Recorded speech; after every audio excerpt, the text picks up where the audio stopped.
Hello,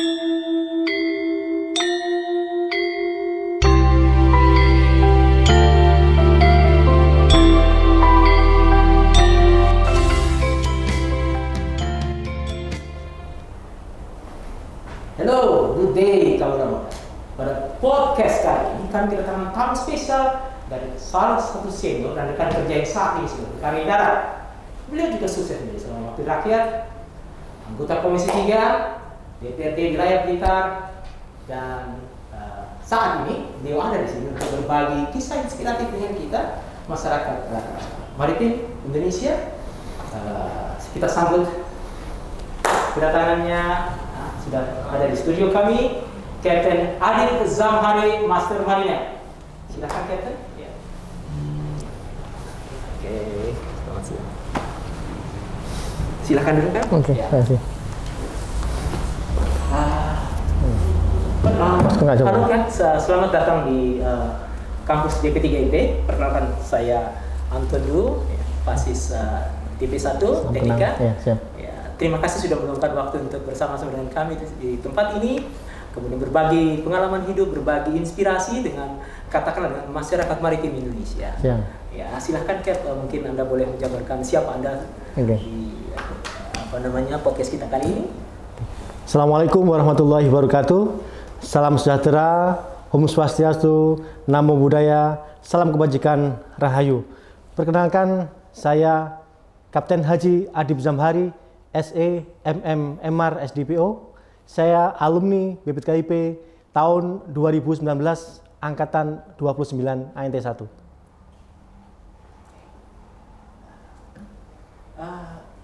Pak, menurut informasi yang kami dapat, Kapten pernah bersekolah di sini. Betul. Berarti Kapten alumnus daripada BPTKIP sendiri. Boleh Kapten ceritakan pengalaman Kapten selama mengikuti pendidikan di institusi pendidikan ini, Kapten? Alhamdulillah, saya tahun 2014 mengikuti pendidikan ANT1 di sini. Saat itu direkturnya adalah Kapten Bambang Purnomo, dan saat wisuda, saat Menteri Perhubungan adalah Bapak E. Mangindaan. Dan selama saya mengambil ANT1 di sini, alhamdulillah diberi kelancaran, dan saya tidak ambil ANT1 saja, saya juga ambil strata 1, sarjana ekonomi di STMT Trisakti Jakarta juga. Jadi katakanlah berarti Anda punya sebidang aktiviti ketika betul ya. Dan itu tidak mempengaruhi katakanlah prestasi Anda belajar bagaimana Anda mengikuti pendidikan di tempat ini, kemudian Anda harus ke tempat lain lagi, apakah itu menjadi satu kesibukan yang bikin tentu ini bikin suatu yang full ya buat Anda, itu melelahkan buat Anda. Tapi bagaimana pengalaman Kapten ketika itu? Malah nggak itu aja, saya juga berkarir saat itu juga. Saya bekerja di PT Abadi Mandiri Internasional sebagai crewing manager. Jadi saya pagi saya kuliah di BPTKIP, saya siang saya bekerja di Abadi Mandiri Internasional, dan sore sampai malam saya kuliah di Trisakti Jakarta. Jadi pagi sampai malam saya full. Dan sampai full. Saya selesaikan semua. Alhamdulillah selesai sesuai target semua. Baik, oke. Kemudian begini, saya tahu sekali Topaz Valle. Saya kebetulan berasal dari perusahaan yang kita satu perusahaan ya, kita sama betul. Topaz Marine ya. Sekarang berganti nama menjadi PNO. Betul. Saya tahu Topaz Valle itu ada salah satu kapal AHTS ya. AHTSDB di armada daripada PNO atau Topaz Marine. Biasanya kapal itu dihuni oleh kapten-kapten berkebangsaan Eropa. Tapi satu hal yang luar biasa, Kapten adalah nakoda pertama bangsa Asia, dan kemudian satu hal yang membanggakan Kapten adalah Kapten Indonesia pertama yang ada di kapal dalam armada Topaz Marine. Ini satu hal yang luar biasa buat Kapten. Apakah ada kendala moral atau mental? Sebab itu saya tahu bahwa bawahan Anda pasti orang-orang Eropa ya, dan kemudian bangsa-bangsa lain yang ada kalanya kita melihat bangsa Eropa sebagai mereka intelektualis yang cukup tinggi, tapi saya melihat Anda bisa melewati hal seperti itu. Bagaimana Kapten bisa berbagi pengalaman, apa yang memotivasi Kapten, kemudian bagaimana Anda overcome from what difficult things at the time? Mungkin sudah jam terbang ya. Memang dari awal dari ijazah masih ANT3 kita sudah biasa belajar di luar negeri. Jadi sampai strata tertinggi menjadi master marine, menjadi kapten kapal sudah terbiasa. Kita udah biasa berkumpul dengan orang-orang campuran mixing country. Jadi makanya begitu saya di Topaz Valle dan di sana dipercaya sebagai master, sudah terbiasa kita dengan berbagai negara sudah kita mengalami. Apakah ada kiat-kiat tersendiri untuk katakan mengalami mengatasi perasaan minder dan sebagainya ketika kapten bekerja di atas kapal tersebut? Saya kira kalau kita udah pengalaman, kita udah berkali-kali bertemu dengan langsung, nggak ada perasaan minder, nggak ada. Tidak ada itu. Abang pun juga ngalami lah. Kalau kita udah biasa, kita udah enjoy aja karena kita udah confident, kita punya kemampuan untuk itu. Ya. Kemudian Kapten, saya tahu dan saya rasa mungkin banyak orang tahu ya kaptennya. Go international, be a captain in international waters, and then be a captain in foreign vessels with mostly European was there or American whoever there. Yeah, let's say that we come from the third developing country, but what is it? What do you call it? There is a of course you will make good money there, right? Anda punya penghasilan yang cukup di sana untuk kemudian itu bisa membuat Anda hidup yang lumayan ya. Tapi apa yang memotivasi kapten untuk berubah? Katakan saya mau berubah pada Pak Kapten, merubah pemikiran kapten untuk meninggalkan kehidupan yang cukup lumayan di sana untuk kemudian full berkarir di darat di Indonesia.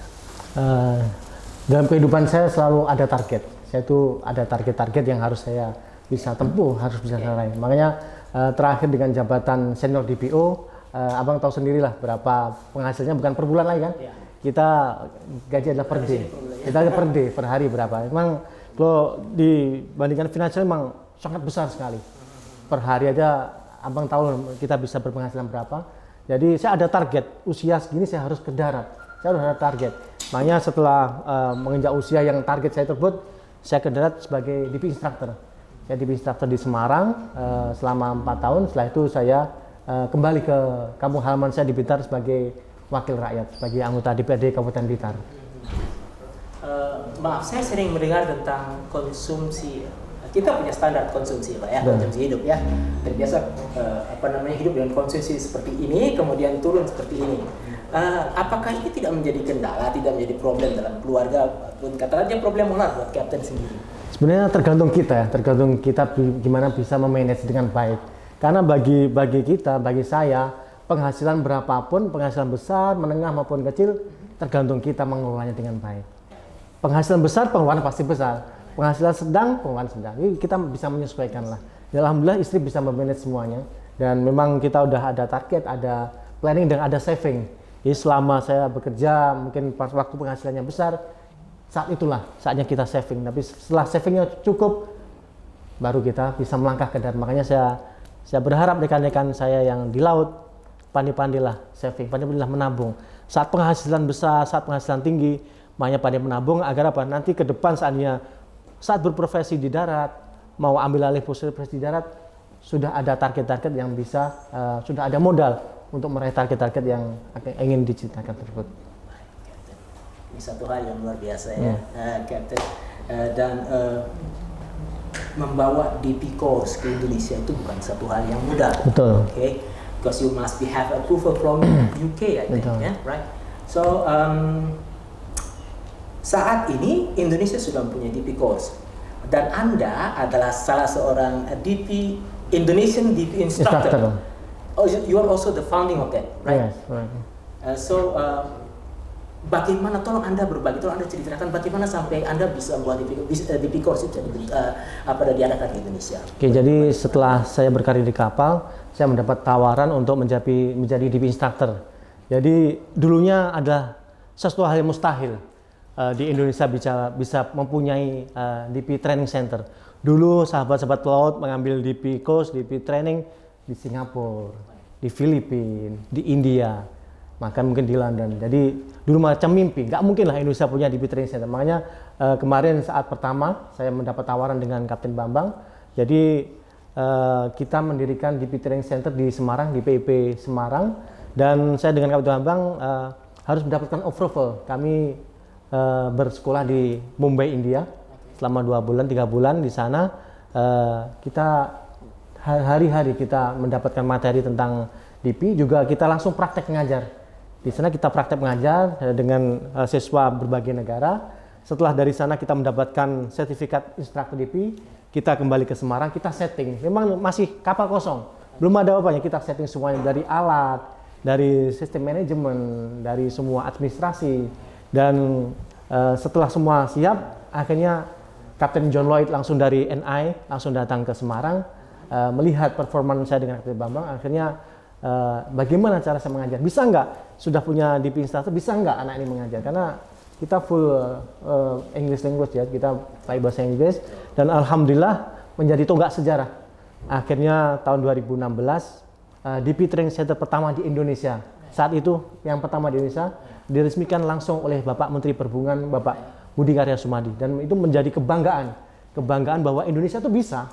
Indonesia itu bisa. Yang dulunya nggak mungkin, mustahil, Indonesia bisa. Dan akhirnya sampai sekarang pun tiap minggu pasti ada peserta, baik itu mengambil DP basic ataupun DP simulator. Itu adalah bentuk keberhasilan.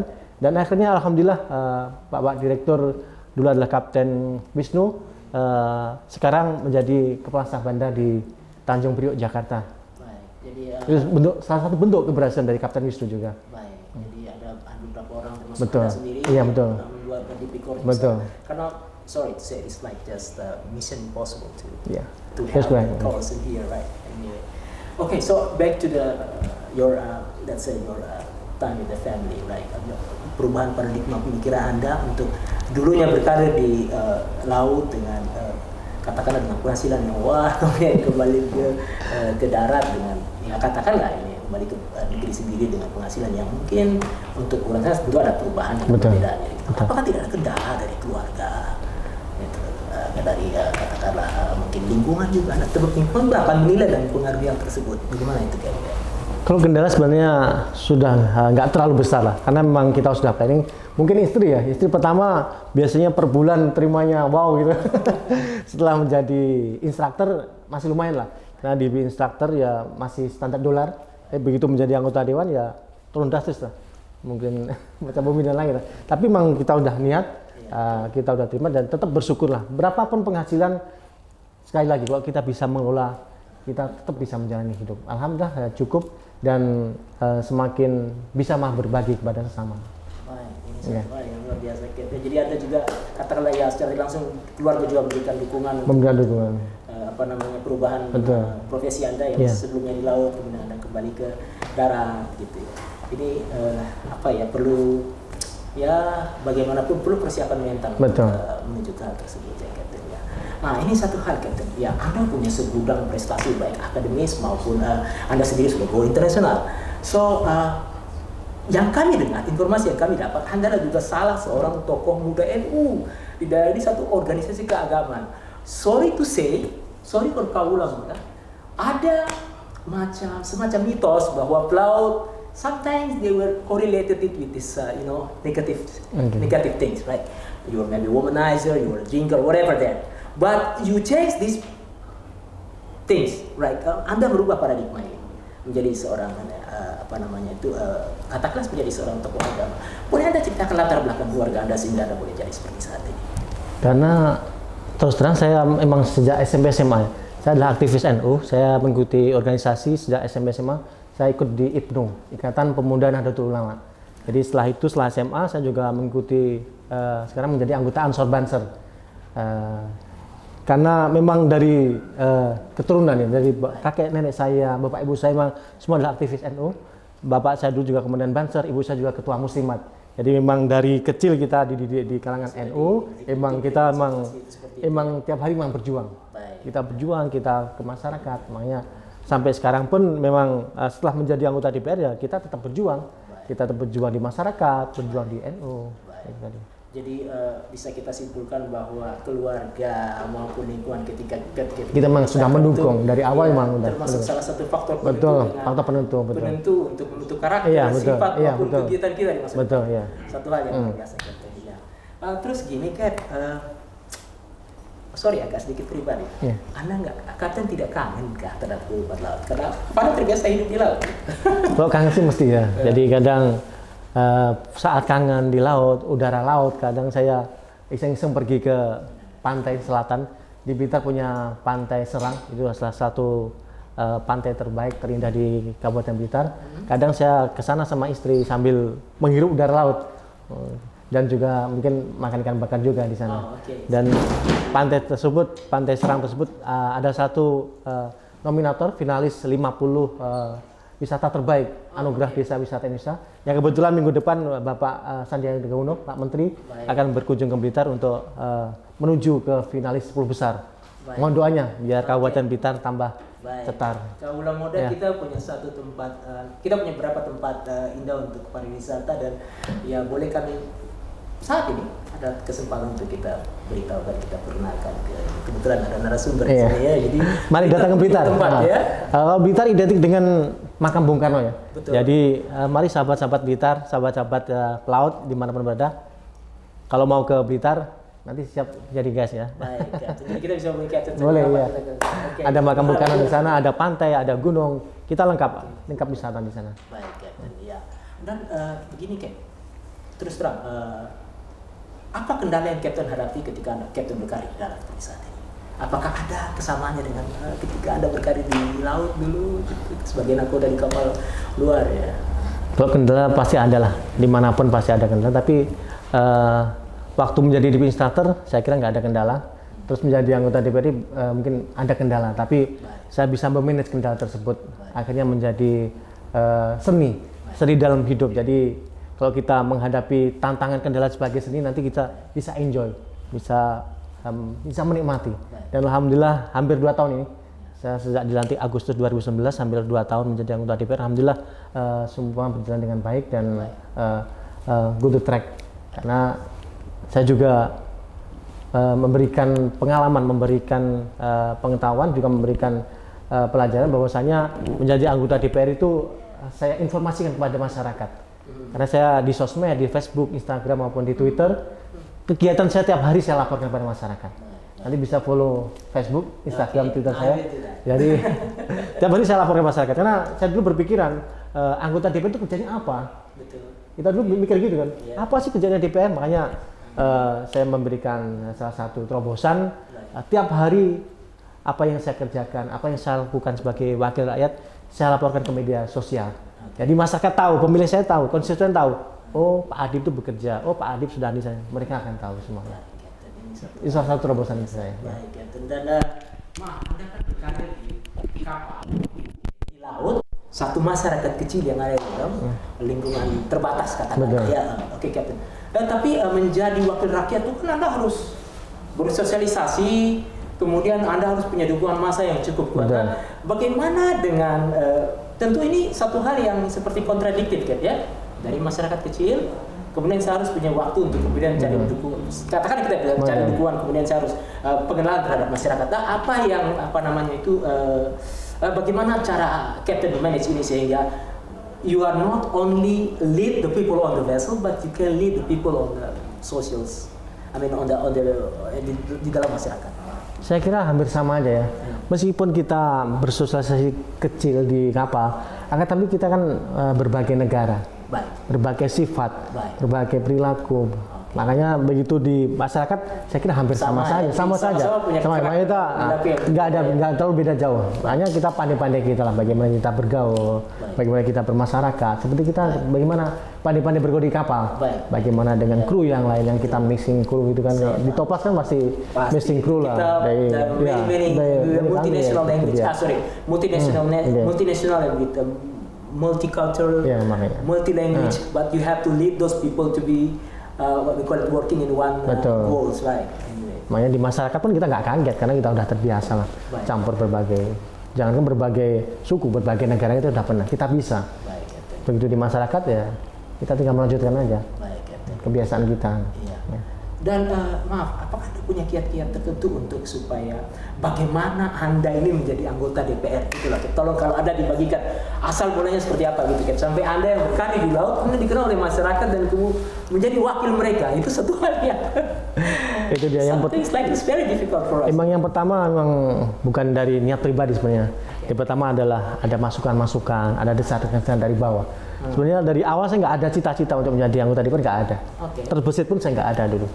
Menjadi DP instructor bagi saya udah cukup, istilahnya udah untuk penghasilan juga cukup. Saya juga bisa memberikan ilmu karena saya waktu menjadi DP instructor saya mikir saya juga jariah ilmu. Selain saya memperoleh pendapatan penghasilan, saya menjariah ilmu. Akan tetapi saat saya menjadi DP instructor banyak sekali masukan-masukan.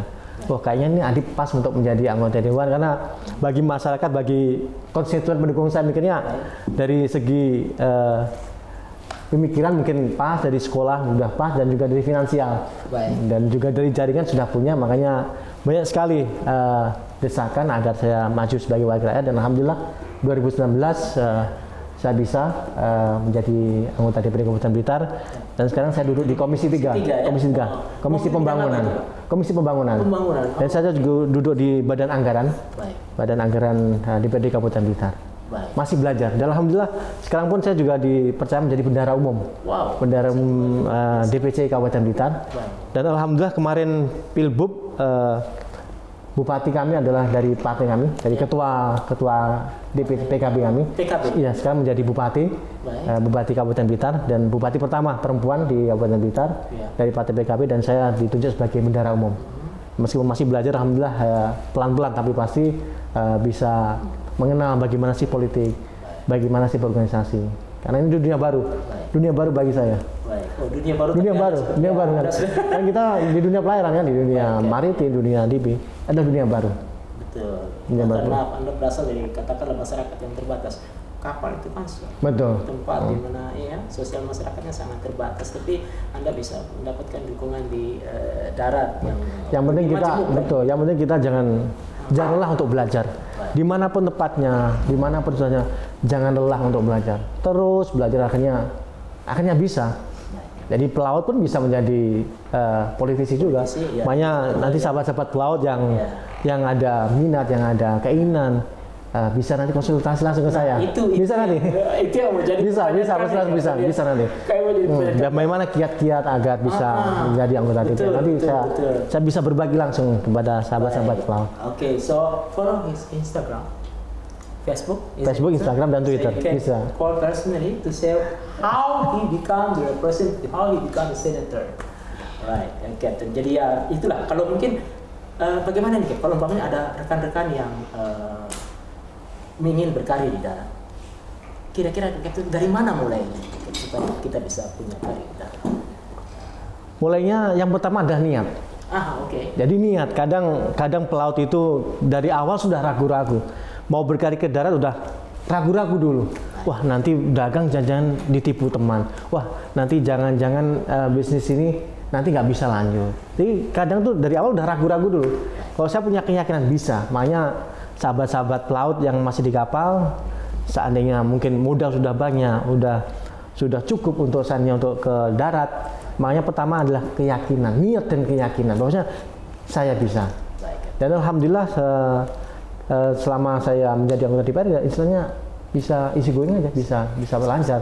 Karena bagi saya pelaut ada berbagai nilai positif untuk bisa terjun ke dunia politik. Yang pertama adalah mungkin intelektual. Pelaut pasti intelektualnya tinggi, kenapa? Jenjang sekolah mungkin dari ANT 4, ANT 3, ANT 2, ANT 1. Jenjang sekolahnya memang tinggi, jadi memang intelektualnya udah terbangun. Dan dua mungkin finansial. Finansial pasti udah punya. Dan yang ketiga adalah modal sosial.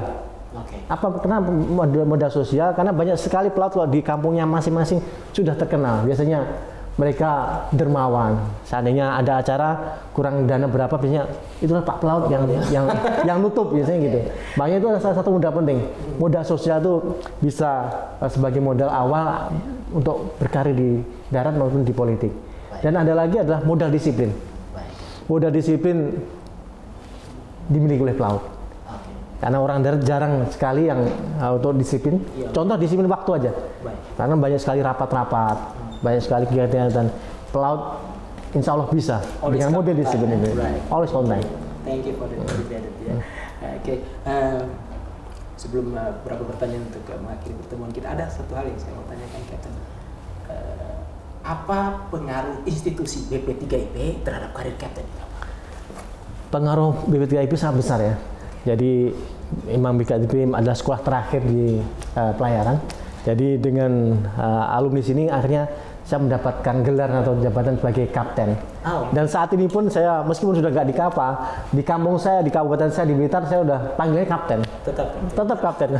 Jadi ikon. Jadi kapten itu ya Adip. Di Blitar udah pokoknya kapten ya Adip. Makanya ya, berkat dari BP3IP sampai sekarang pun masih terbawa. Bagaimana kedisiplinan itu tadi, bagaimana semangat belajar, semangat berusaha. Makanya dari BP3IP tumbuh jiwa-jiwa tersebut dan tadi gelar kapten insya Allah akan saya bawa terus. Kita bawa terus karena itu tadi menjadi ikon, menjadi branding pribadi. Kaptennya akan saya bawa terus. Modal dari BP3IP sebagai kapten akan saya bawa terus meskipun itu tidak di kapal, itu di darat. Dan satu hal memang saya melihat institusi membentuk kita. Institusi memperkenalkan kita tentang itu manajemen waktu. Betul, ini satu hal yang patut kita hargai. Ya, sehingga dimanapun kita berkarir, terutama untuk profesi pelaut, di mana profesi pelaut itu kan sangat general ya, Kapten. Dia boleh katakan kita berada di mana saja di berbagai belahan dunia ini. Apa yang ditaruh katakan manajemen waktu sangat manajemen risiko dan hal-hal lain yang kita sudah dibekali dengan beberapa mata kuliah yang membuat bentuk kita untuk bisa bekerja dengan ritme kerja bangsa lain, terutama bangsa-bangsa mati, Kapten. Ini satu hal yang luar biasa. Baik, sebelum menutup acara kita saat ini, Kapten, boleh Kapten mungkin ada kesan atau pesan yang mungkin Kapten ingin sampaikan kepada kaula muda masyarakat maritim Indonesia, Kapten? Silahkan. Ya. Mungkin pesan-pesan ya. Jadi kebanyakan sahabat-sahabat pelaut adalah manusia tangguh. Karena jenjang pendidikan yang panjang. Mungkin dari akademi, macam saya dulu dari AMNI, saya AMNI Semarang, terus ambil Strata 2, ANT 2 di PIP Semarang, ambil ANT 1 di BP3IP, juga ambil S1 di Trisakti, S2 di Mahadika. Pelaut-pelaut adalah yang tangguh, mereka tangguh. Untuk dari segi pendidikan, dari karir adalah pelaut-pelaut yang tangguh. Makanya saya berharap terus jaga ketangguhan, jaga disiplin. Ayo coba berkarir di darat. Kalau modal sudah banyak, saatnya pulang ke darat, saatnya bisa berkumpul dengan keluarga. Karena kebahagiaan yang utama bukan hanya uang saja. Kebahagiaan utama adalah uang pasti ya, tapi adalah kumpul dengan keluarga. Bisa bersama dengan keluarga 24 jam. Itu adalah salah satu kebahagiaan yang tidak bisa dibeli, tidak ternilai harganya. Dan salah satu moto hidup saya adalah salah satu hadis ya. Hadis dari agama saya, agama Islam adalah ada satu hadis yaitu khairun nas anfa'uhum linnas. Sebaik-baik manusia adalah yang bisa bermanfaat kepada sesama. Itu adalah salah satu moto yang saya pegang. Makanya saya di kapal kita udah manfaat karena kita mungkin punya uang banyak, kita manfaat sebagai donatur lah. Pelaut pasti sebagai donatur. Karena begitu menjadi DPR, manfaatnya lebih banyak lagi.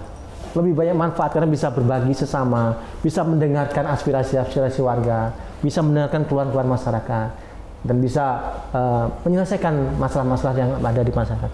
Menjadi kepuasan batin. Wah, ini satu hal yang luar biasa, Kapten. Masih banyak yang perlu dibagikan, tapi sayang sekali ya waktu sudah membatasi kita. Tapi apapun adanya, Kapten, kami sangat berterima kasih sudah. Sama-sama saya juga sudah diundang. Sudah berbagi kisah inspiratif dengan main-main ke Blitar. Silahkan. Main-main ke Blitar, benar ya? Coba-coba. Nanti bisa ziarah ke makam Pak Karno. Nanti bisa ada lagi Kampung Coklat. Baik. Yang sudah menasional, legenda udah. Ada lagi kebun kopi Karanganyar, ada Pantai Serang, ada Pantai Tambak Rejo. Banyak sekali wisata. Ada wisata ya. Ada juga Gunung Kelut di Lohji juga ada. Banyak sekali. Mari ke Blitar. Terima kasih, Kapten. Dan sahabat-sahabat pelaut, mari datang ke Kabupaten Blitar. Nanti bisa saya guide keliling-keliling di Blitar. Kaula muda Indonesia, masyarakat maritim Indonesia, satu hal yang luar biasa sudah dibagi oleh Kapten Adit. Kapten Adit, terima kasih sudah meluangkan waktu untuk datang berbagi dengan kita. Yang satu hal yang inspiratif. Semoga dari apa yang dialami oleh Kapten Adit, kita bisa mempunyai Kapten Adit yang lain yang ada di Indonesia. Masyarakat maritim Indonesia, sampai sekian pertemuan kita dengan Kapten Adit, Master Mariner. Jumpa lagi. Salam persatuan. Salam.